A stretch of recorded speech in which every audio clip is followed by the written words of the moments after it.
I think I cried once in winter, and I cried like 10 times in fall. Like, it was a lot, guys. It was a lot. So as always, if you've not seen fall, do not watch this. If you have, that's great. Just beware of the comments. So let's just get right on into it, because I wrote a whole 2 pages worth on fall. So fall starts off with Lorelai going on her wild experience, you know, her trying to do the book experience, and we have all these other women that are either doing book or movie, which I found so hilarious. You know, Lorelai is obviously going off to find something, and I hope she finds what it is. I still can't believe that she's doing this whole wild thing, because it's very un-Lorelai-like, you know. We have another cameo. We have Mr. Sear from Parenthood yet again. Parenthood galore cameos up in here, which I'm loving. And we have him as a park ranger. It was short and sweet, and it was glorious, and it was Mr. Sear, which he wasn't my all-time favorite character, but still, I was just like, Parenthood.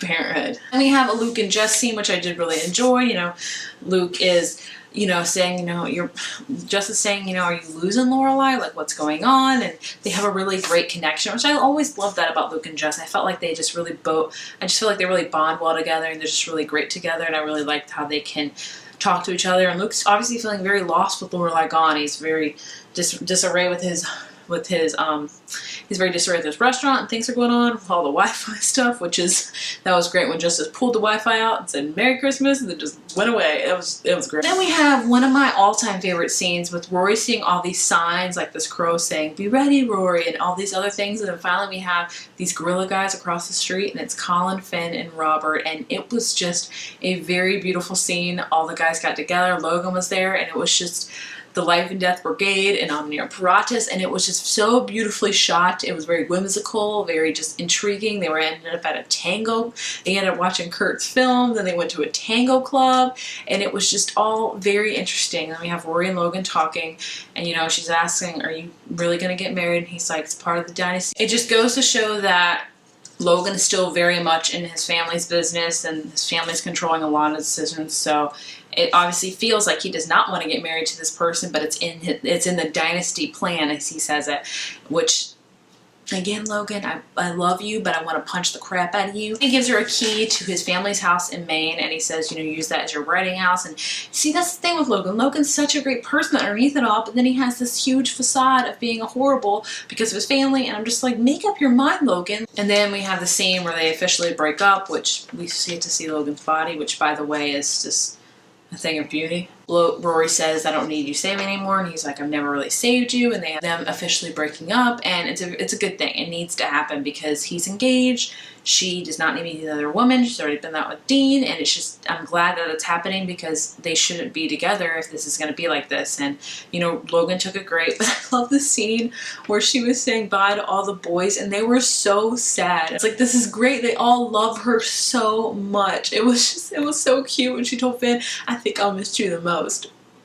So cute, so cute. Back to Lorelai, and she's trying to go on her hike, and then we see another Parenthood. We see Adam Braverman, which he's my favorite Braverman. I love Adam Braverman, which also, if you didn't know, which I hope is still true, Lauren Graham and the guy that plays Adam Braverman are date in real life. They played brother and sister on screen, but they date in real life, which I thought was just great.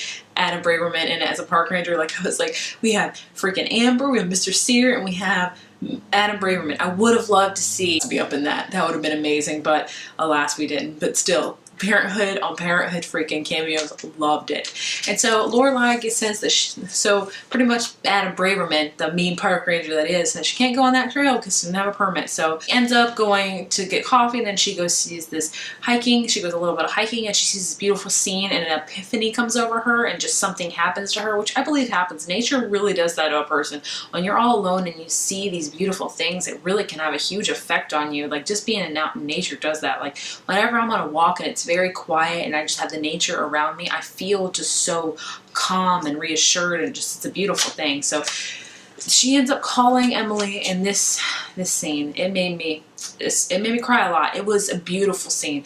It goes to show why Lorelai is my all-time favorite character in the show, because Lauren Graham is so amazing as her. She calls Emily and she tells her a story about her. I'm almost gonna tear up now because it's just so beautiful. She calls her and tells her about the story that, you know, when she was 13, I think she was 13, and this boy had broken up with her, and her dad bonded well in a mall, and it was just such a beautiful scene. Like, I cried so much during that scene because it was so beautiful, the memory of her and her dad together, because I just love that so much. And she just got what she needed from this trip. She just saw that sight and she just thought about these amazing things about her dad, about these amazing things about Luke, and it was just the perfect things she needed, and she didn't even go on her wild experience at all. But that call to Emily was just everything. Very beautiful, so beautiful, made me cry so freaking much. So then she goes home and she sees Luke, and Luke's telling her not to say anything because he knows that she's going to leave him, and he is not ready for that. He's telling her how much he loves her and that he can't go on without her, and that they've been through so much together, and that he will do whatever she wants for him to be with her.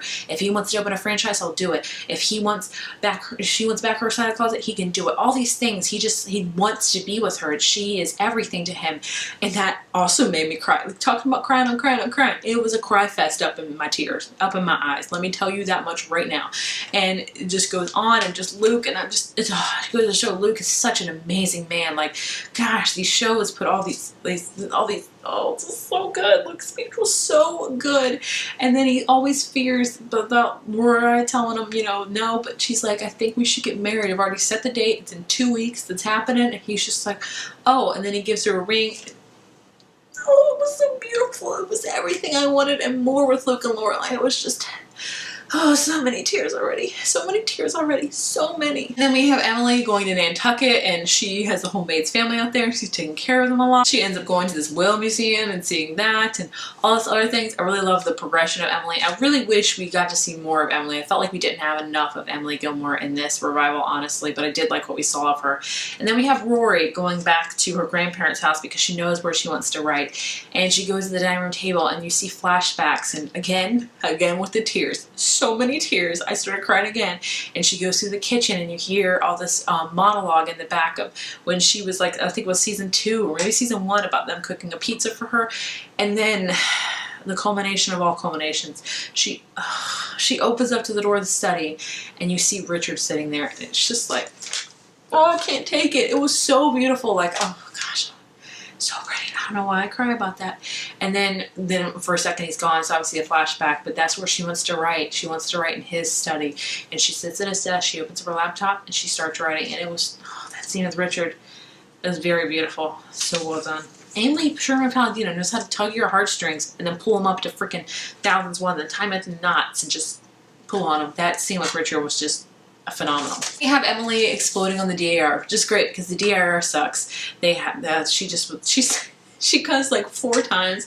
Oh, great. She was like, I don't need this anymore, and died with Richard, and she just peaced out, and it was amazing. I love Emily. Emily Gilmore is just the woman. Rory going to see Christopher, and we get a glimpse of Christopher. Still looks great, by the way. And she starts talking to him and asking her about, you know, was he okay with Lorelai raising Rory alone? Was it okay? And I was like, what the crap? What's going on?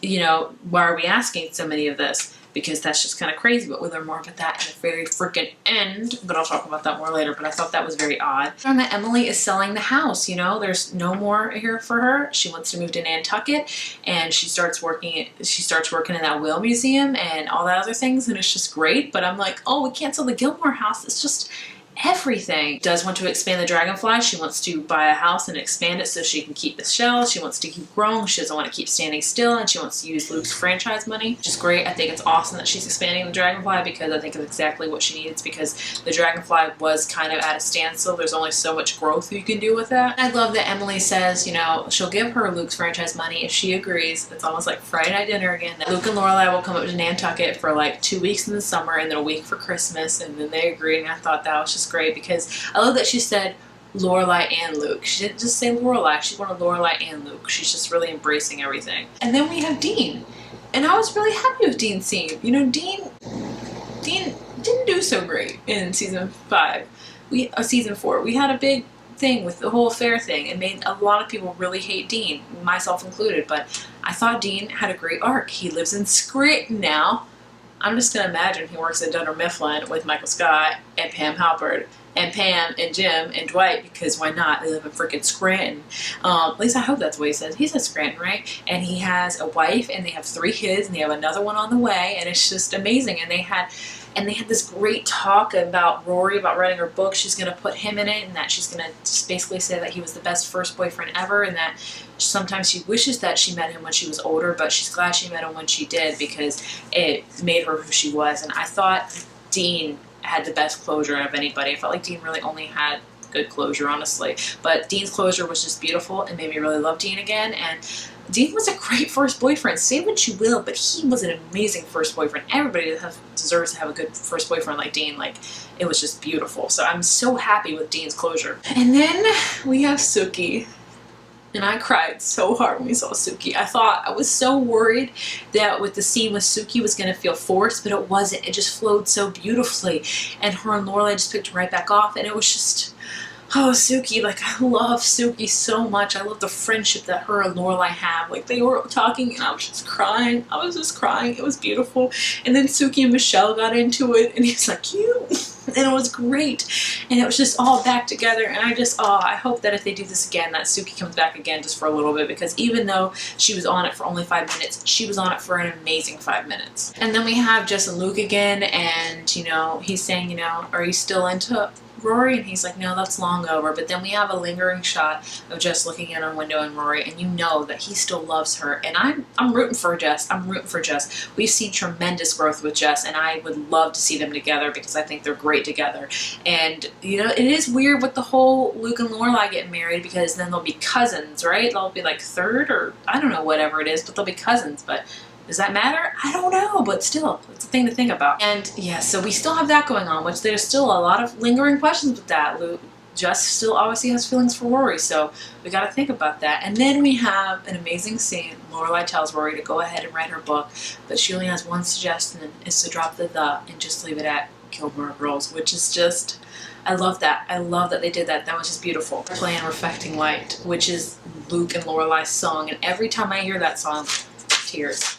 Tears, so many tears. And the wedding scene, holy crap, it was so beautiful, guys. It was everything like they had set up for Lorelai. It was perfect, and the Kirk set it up. It was just, oh my gosh, tears were so flowing on that. So many tears. And then we get to the very end, and we get to the last 4 words that everybody has been waiting for, and it was the ones I dreaded. It was the mom, yeah, I'm pregnant, and then it ends.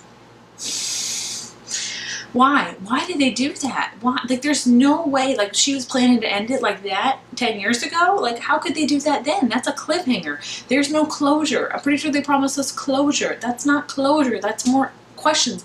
More explanations need to be had. Just leave on this I'm pregnant thing. Obviously, I think we can all rest assured that it is Logan's. I'm pretty sure. And it just goes to show you this show has come around completely full circle. We started with Lorelai getting pregnant with, like, the golden boy, with a family, with a lot of family problems, a lot of family delegations that he did not want to, and so she kind of raises her alone. So that's why Rory was asking Chris about Lorelai raising Rory alone. She thinking about the same thing? Is she thinking, you know, I should raise this baby alone? And, you know, she's gotten pregnant by another golden boy who is having a lot of family problems as well. So it's come around complete full circle. Like, we ended right where we started, if you get what I'm saying. And it's just insane. There is no way they can leave that off, especially because, is Rory not even going to tell Logan? I'm pretty sure it's Logan, right? That's the last person we saw her be with, so it has to be him. Am I right? Like, if it's Paul, what the crap? But yeah, it has to be Logan, right? Is she going to tell Logan? Is Logan still going to get married to Odette? Is he going to be like, oh, well, good luck? Is he going to be like, you know what? No, I'm going to be there for you. And is Rory going to let him be there for her? Or is she going to want to raise this baby alone? Is she not even going to tell Logan? Because I hope she does not do that, because I think there's been a lot of shows and books I have read and watched that they don't tell the father, and they don't give the father a chance. And sometimes that may be justified, but I feel like you should at least tell them and give them the chance to be like, yes or no. There's no way, there is no way they can end it like this, because that's just, I don't feel closure at all. I don't feel closure. I feel so many questions. I mean, this has to be, like, when I saw season 1, episode 1 of A Year in Life, it has to be. They have to make another Year in the Life, obviously, because we need to see what happens. Is Rory going to end up with Logan, or she realized that, yes, she wants to have this baby and Logan can be involved, but she really loves Jess? That could be a lot of, that could happen. No problem at all. But that could happen, and I'd be okay with that. But we still need to know what the crap's going on. I feel like Luke and Lorelai, they had amazing closure. But to leave this huge question mark of Rory and her having a baby and what's going to happen with that, not cool. Not freaking cool. So if they don't do anything more with this, I'm going to be really sad. I was really prepared that this would be the end, honestly, with you. I was hoping that it was all going to come to a complete full circle, which I guess technically it did with Rory being pregnant, but it's still leaving a lot of lingering questions. Still didn't feel all the closure needed to be there, and I felt like that I thought it was going to be there. I was ready for all the closure and be like, I'm really sad that Gilmore-Girls is officially done, but I had everything I wanted, but we don't have any answers with Rory. We have all of it for Lorelai, not for Rory. They're gonna have to do something more with this. They're gonna have to. I think I'm gonna be really, really upset if she's just like, that's it, I'm done. I told you those last 4 words. Didn't say I was gonna do with anything of those 4 words. Those are the last 4 words. No. Let me know what your feelings are on that. Let me know. Overall, fall was by far my favorite episode. We had so many things happen. We had that beautiful call with Lorelai and Emily. We had that amazing Richard scene with like the flashbacks. We had that amazing Luke and Lorelai wedding. We had Suki. We had so many heartwarming, amazing, beautiful moments in this episode, and I'm not surprised that fall was my favorite, because fall is my favorite season and it's usually my favorite episodes of Gilmore-Girls, but so good, so good. So overall, I really loved this revival. I thought it was great. There were a few moments where I thought it was kind of askew and not going so great, but if you want me to film a review on my overall thoughts, let me know down below if you'd like for me to do that. But overall, I thought the revival did really good. I think it kept true to a lot of things. I think they could have done better in some cases, and they could have done worse in a lot of cases, but I still feel like it stayed true to the heart of the show, which is all you can really ask for. There was things, there was a lot of things I didn't like. There was a lot of things I loved, but I feel like fall was the strongest out of all the episodes. I felt like it's so beautiful. So if I can give this whole revival rating, I give it a 4.5 out of 5. I'm not going to give it a full 5 out of 5 because there was summer. I really didn't like summer, and some of the other episodes were kind of weak, and overall, I really liked Lorelai in it. I thought Lorelai was very strong. Rory, I have my qualms with Rory. I like her, but then I don't like her. I feel like she had a tremendous amount of growth in this whole revival. I felt like Rory had a lot of growth in this. We see a lot of her. She was 32. I felt like she did a lot of, she still had that affair thing, which I wasn't happy with, but we still saw a lot of growth with her, and, with her writing a book at the end, I still feel like she's grown a lot. But Lorelai overall, she was my favorite of this whole revival. I thought she was amazing, as well as Emily, as well as Luke. I thought everybody was amazing. So yeah, I still really love this revival, and I would just love anything Gilmore-Girls, I think, because I've been with the show for over 10 years. I used to fall asleep watching it. It's just everything to me. So to leave it like that on a huge question mark, not okay. Not okay. Let me know. What do you think? Are they going to bring it back? Are they not? What do you think is going to happen? Please let me know your thoughts and opinions down below. And let me know what you thought about the whole thing. Yeah, that's all my revival talk. So I will leave all the links for my winter, spring, summer, and fall episodes down below, as well as in the outro. So yeah, if you like this, be sure to give it a thumbs up. Let me know your opinions down below. And be sure to subscribe to see more Gilmore Girls videos in the future, because I'm just getting started.